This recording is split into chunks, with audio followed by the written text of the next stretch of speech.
انگریزی زبان میں مسلمانوں کی عبادت گاہ کے لیے ماسک کا لفظ استعمال کیا جاتا ہے، جو عربی زبان کے لفظ مسجد کا لاطینی سبسٹیٹیوٹ ہے، متبادل ہے۔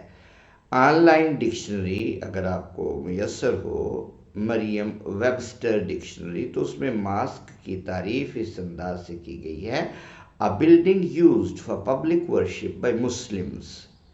مسلمانوں کی طرف سے عوامی عبادت کے لیے استعمال ہونے والی عمارت۔ اس ڈکشنری میں اس لفظ کی مزید وضاحت اس طرح کی گئی ہے کہ مساجد مسلمانوں کی عبادت گاہوں کا تعارف انگریزی بولنے والی دنیا کو اس سے بہت پہلے ہوا، جب ان کے لیے ماسک کا لفظ استعمال میں نہیں تھا۔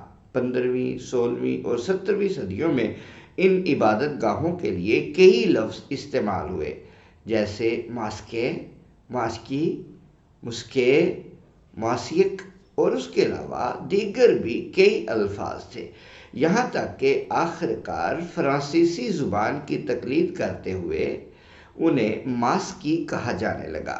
یہ فرانسیسی لفظ اطالوی، اٹالین اور ہسپانوی زبانوں سے ہوتا ہوا معبد یعنی عبادت گاہ کے لیے عربی زبان کے لفظ مسجد سے آیا تھا۔ 1700 کی دہائی کے اوائل میں اسے موجودہ نام اور موجودہ ہجوں کے ساتھ سلیبلز کے ساتھ ماسک کہا جانے لگا۔ اس لیے انگریزی زبان بولتے یا لکھتے وقت اس لفظ مسجد کو، جو عربی کا ہے، ماسک کہنا جائز ہے۔